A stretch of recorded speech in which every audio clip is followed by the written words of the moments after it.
Bab 662 Orang Suci Tinju.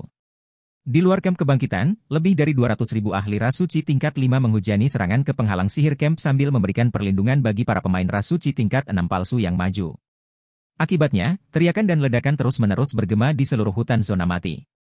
Sementara itu, yang berdiri di antara pasukan ras suci adalah 3 lelaki tua dengan banyak pola suci menutupi tubuh mereka. Meskipun ketiga lelaki tua itu memancarkan aura suci yang hampir padat, hampir tidak ada pemain ras suci di sekitarnya yang memperhatikan mereka saat mereka diam-diam maju bersama pasukan. Bahkan beberapa ahli ras suci yang memperhatikan ketiga lelaki tua itu menganggap mereka biasa saja. Ini karena meskipun aura suci kental yang mereka pancarkan, peringkat kehidupan ketiga lelaki tua itu hanya berada pada standar tier 5. Meskipun benar bahwa aura suci superior mereka akan memberi mereka efek penguatan yang lebih kuat, mereka bisa, paling banter, menyaingi rata-rata ahli manusia tier 6. Di pasukan ras suci, ahli seperti itu jumlahnya sangat sedikit, jadi tidak ada alasan untuk memberikan perhatian khusus pada ketiga lelaki tua itu. Namun, jika salah satu pakar tingkat 6 di kereta Voyage melihat ketiga lelaki tua ini, mereka akan tahu bahwa ketiga tetua itu, pada kenyataannya, adalah pemain tingkat 6 yang bonafik. Selain itu, aura suci mereka dapat memperkuat atribut fisik dan dasar mereka agar setara dengan naga tingkat 6. Dipasangkan dengan senjata dan peralatan legendaris, mereka bisa dengan mudah menandingi dewa tingkat 6 umat manusia.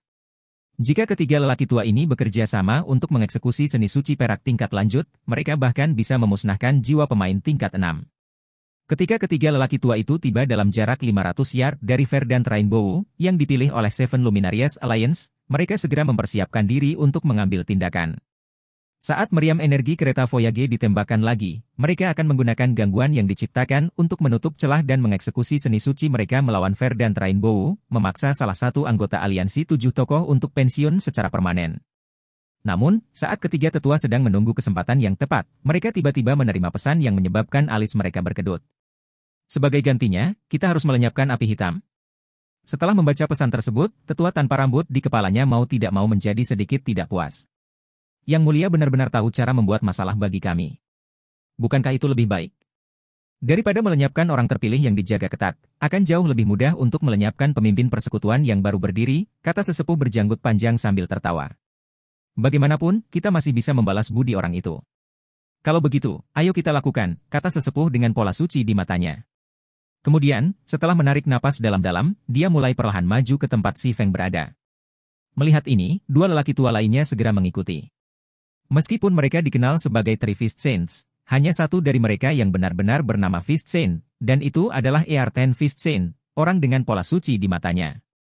Ketika Earthen Fist Saint mengumpulkan aura sucinya ke dalam kepalan tangannya, pukulannya dapat menghancurkan daratan dan mengoyak langit. Bahkan dewa tingkat 6 umat manusia akan tersandung setengah langkah saat menerima pukulannya. Adapun bagaimana mereka bertiga kemudian dikenal sebagai 3 orang suci tinju, itu karena ketiganya bertarung menggunakan sarung tangan, dan mereka kebetulan membunuh dewa tingkat 6 dari umat manusia ketika bekerja bersama di masa lalu. Sekarang, karena biksu tinju tanah telah memutuskan untuk mengincar api hitam, tentu saja mereka tidak akan mengajukan keberatan. 3 menit kemudian, ketiga lelaki tua itu tiba dalam jarak 400 yard dari si Feng.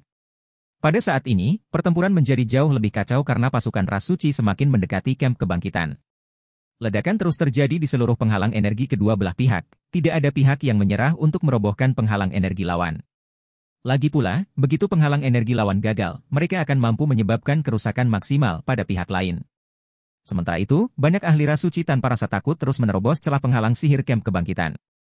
Karena semakin banyak celah yang muncul di penghalang camp kebangkitan, bahkan si Feng hanya mampu menargetkan ahli pseudo tingkat 6 dari ras suci, menyerahkan sisanya kepada yang lain. Namun, bahkan setelah melihat ini, 3 orang suci tinju tidak buru-buru menyerang si Feng. Sebaliknya, mereka dengan sabar menyusup ke kamp kebangkitan bersama para ahli ras suci tingkat 5 lainnya. Sementara itu, di dalam penghalang sihir kamp kebangkitan, semua anggota kekuatan yang mampu menunjukkan kekuatan pada standar tier 6 bekerja sama dengan tim boneka tempur emas gelap aliansi 7 tokoh dan susunan pertempuran kemuliaan suci, mencoba yang terbaik untuk membatasi kekuatan tersebut. Pakar ras suci menyebabkan kekacauan di dalam penghalang sihir. Di antara mereka, pejuang utama yang bertanggung jawab untuk melawan para ahli ras suci ini adalah generasi baru terpilih dan wakil pemimpin persekutuan dari berbagai kekuatan pseudo Apex. Dari semua individu berbakat ini, yang memiliki kinerja paling menonjol adalah Kaisar Darah Garut dari Azur Fang. Sebagai seseorang yang dinominasikan untuk posisi di antara 10 dewa berserker besar tahun ini, Garut dapat menunjukkan kekuatan pada standar puncak tingkat 6 dengan setiap ayunan kapak merah raksasanya. Dipasangkan dengan Torrential Thunder, teknik tempur emas yang dia kuasai, dia tidak hanya bisa melepaskan serangan kuat ini dengan cepat, namun serangannya juga bisa menekan ruang dan waktu di area sekitarnya, mengurangi mobilitas lawannya. Kecuali para ahli rasuci yang menjadi sasaran Garut memiliki sesuatu yang mirip dengan mantra gerakan sesaat, mereka tidak punya pilihan selain menerima serangannya. Sementara itu, dengan bantuan Torrential Thunder, sejauh ini Garut telah membunuh lebih dari 20 ahli rasuci. 3 ahli rasuci lainnya. Ketika Garut melihat 3 ahli rasuci yang sudah lanjut usia melintasi penghalang sihir melalui celah di dekatnya, dia menyerang ketiganya dan mengayunkan kapaknya ke arah mereka tanpa ragu-ragu. Guntur yang sangat besar. Segera, kapak merah tua Garut berubah menjadi petir besar yang mengancam akan menyapu 3 ahli tuaras suci. Namun, begitu Garut melancarkan serangannya, indera keenamnya langsung memperingatkannya akan bahaya. Meskipun awalnya bingung dengan perkembangan yang tidak terduga ini, ketika Garut melihat bahwa ketiga ahli tuaras suci tetap tidak terpengaruh oleh penindasan ruang waktu Torrential Thunder miliknya, dia langsung berkeringat dingin. Dia juga tidak habis pikir bagaimana situasi ini bisa terjadi. Meskipun dia mungkin hanya berada di tingkat 5 saat ini, dia memiliki prajurit darah naga kelas tersembunyi puncak dan garis keturunan Demi-Dragon. Selain itu, dia dilengkapi dengan kapak darah peringkat legendaris dan 1 set peralatan legendaris lengkap. Bahkan jika dia berhadapan dengan pemain tier 6 sejati, dia masih bisa memberikan pertarungan yang bagus. Belum lagi, ketika dia mengeksekusi Torrential Thunder melawan para ahli rasuci tier 6 semu sebelumnya, dia berhasil melumpuhkan mereka semua dan membuat mereka tersandung beberapa langkah mundur tanpa kecuali. Namun, ketika dia menggunakan serangan yang sama terhadap 3 ahli tuaras suci, ketiganya tidak bisa bergerak sedikit pun. Hal ini membuatnya memikirkan satu kemungkinan yang menakutkan. Pakar peringkat dewa. Bab 663 para ahli bertemu. 3 ahli peringkat dewa? Mata Garut berkedut saat melihat ketiga lelaki tua itu tidak terpengaruh oleh teknik tempur emas miliknya. Dia mundur hampir secara naluriah, tidak berani berada di dekat ketiganya. Sebagian besar pemain di domain dewa besar hanya mengetahui bahwa istilah pakar peringkat dewa mewakili pemain yang mampu menyaingi dewa tingkat 6 dan bahwa mereka tidak boleh mencoba menyinggung keberadaan ini. Mereka tidak tahu persis mengapa mereka harus takut dan berusaha menghindari menyinggung para ahli peringkat dewa. Namun, ceritanya berbeda untuk berbagai kekuatan hegemonik tingkat atas dan kekuatan pseudo-apex. Mereka memiliki pemahaman yang jauh lebih baik tentang para ahli peringkat dewa, dan mereka tahu persis mengapa para pemain tidak boleh menyinggung keberadaan ini. Pemusnahan jiwa. Begitu seorang pemain mencapai standar dewa tingkat 6, mereka akan menjadi cukup kuat untuk memusnahkan bahkan para pemain jiwa abadi dari tingkat 6. Meskipun tingkat keberhasilannya tidak 100%, fakta bahwa kemungkinan tersebut ada sudah lebih dari cukup untuk menimbulkan ketakutan pada berbagai kekuatan hegemonik tingkat atas dan kekuatan pseudo-apex. Tidak mudah bagi berbagai kekuatan untuk membina pendatang baru yang berbakat. Sumber daya yang dihabiskan adalah satu hal. Masalah yang lebih krusial adalah menemukan individu-individu berbakat untuk direkrut dan dibina. Jika talenta muda mereka menderita pemusnahan jiwa, mereka tidak bisa lagi masuk ke dalam domain dewa selama sisa hidup mereka. Bakat mereka juga menjadi tidak berarti. Jika suatu kekuatan dihilangkan seluruh kekuatan utamanya dari wilayah dewa satu demi satu, maka hanya masalah waktu saja sebelum kekuatan tersebut menghadapi kehancuran. Kecuali, tentu saja, mereka bersedia membayar harga yang sangat mahal untuk membangkitkan kembali para pemain yang mati.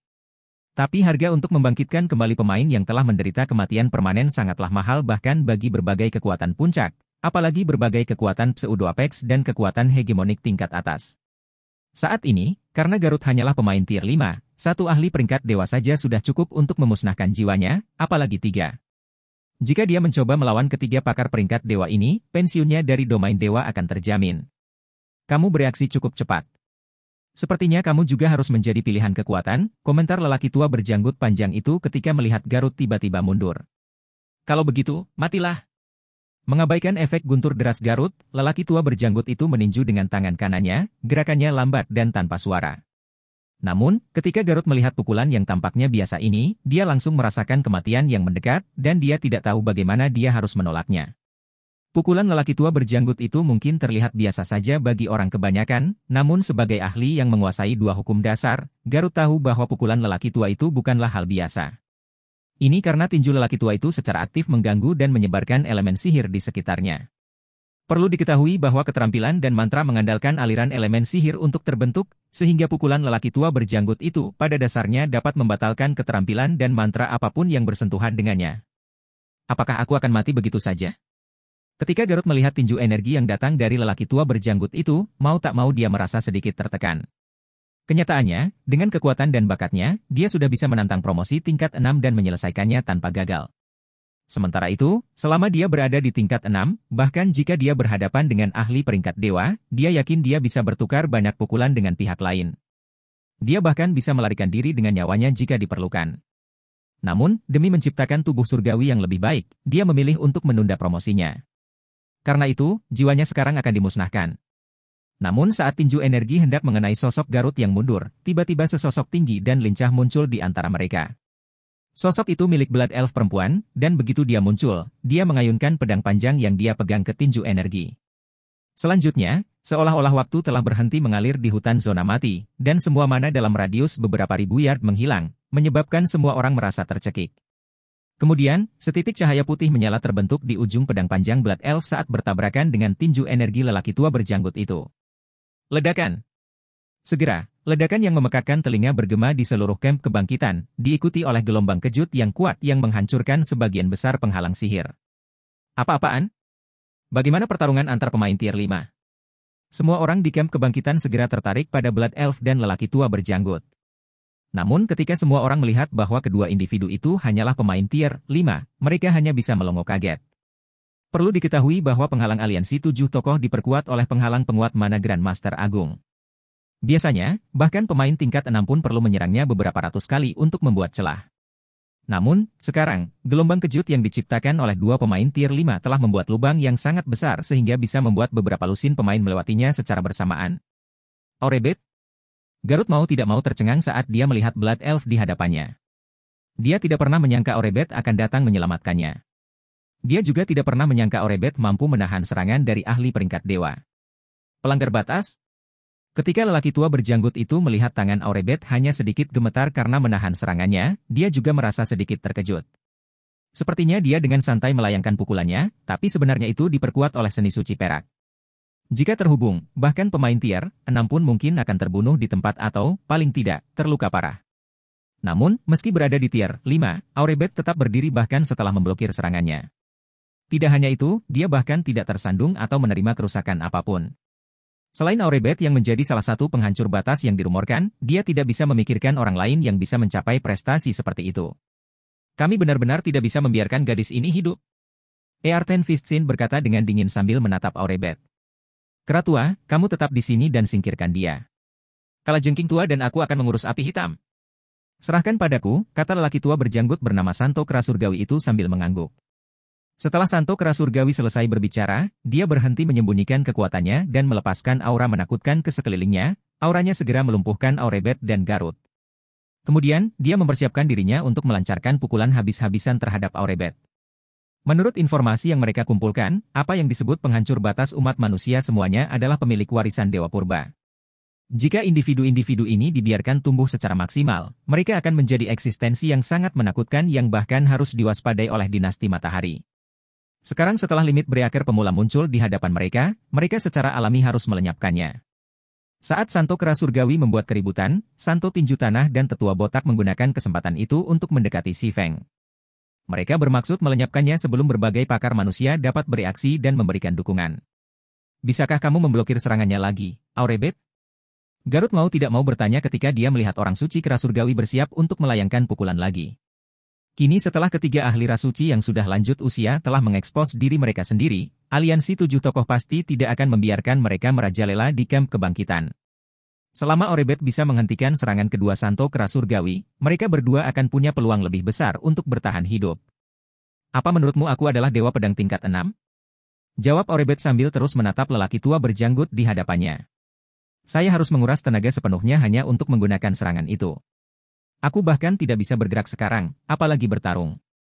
Sepertinya kita sudah ditakdirkan, kalau begitu, ketika Garut melihat bahwa Orebet memang tidak bisa bergerak, dia mengerti bahwa Orebet benar-benar kelelahan dan nasib mereka sudah ditentukan. Namun, saat Garut sedang berpikir untuk melakukan perjuangan terakhir, kecantikan tiada tara tiba-tiba muncul di hadapan mereka. Pada saat yang sama, beberapa sosok juga muncul di sekitar Earthen Fistsin dan lelaki tua botak itu. pemain tingkat 6.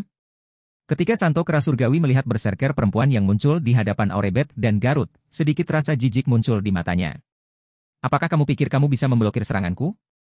Setelah berkata demikian, Santo Kera Surgawi segera meninju dengan tinjunya, mengirimkan tinju raksasa ke depan. Bagaimana saya tahu kalau saya tidak mencobanya? Sebagai tanggapan, berserker perempuan hanya tersenyum dan mengangkat pedang besar yang dia pegang. Kemudian, sambil menimbulkan badai kacau di sekelilingnya, dia mengayunkan senjata berat itu ke arah tinju yang mendekat.